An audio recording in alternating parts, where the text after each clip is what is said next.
ওরে বাটো বাম্মা ভক্তি না দিলে কোনোটা যাক না। আচ্ছা আচ্ছা, বাম্মা ভক্তি না দিলে মই ভাতে খাব না। খুব ভালো কথা বাবা। বাম্মা ভক্তি না দিলে মই ঘুম পারব না। তাই নাকি? বাম্মা ভক্তি না দিলে মই হাঁটতে যাব। অপদার্থ, দশচক্র নারায়ণ সবাই দাঁড়িয়ে দাঁড়িয়ে বাজে কথা বলছো।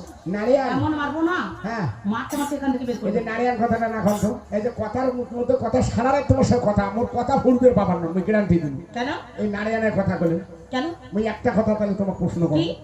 আচ্ছা নারিয়ান 33 কোটি দেবো তা না? হ্যাঁ সকালে প্রসাদ হল তাজা তাজা, হ্যাঁ নারিয়ানের প্রসাদকে ঢেল খেলাম নাই তুই এইটা বুঝুন নিয়ে বাবা। কাঁচা আদা দেখ কারণটা কি? বাবা সত্যতে একজন রাজা ছিল, হ্যাঁ, হ্যাঁ। সে অনেক বড় ঘটনা। হ্যাঁ হ্যাঁ হ্যাঁ তিনি হ্যাঁ হ্যাঁ অনেক কিছুই করেছে। হ্যাঁ মধ্যপতি গিয়ে হ্যাঁ সে মধ্যপতি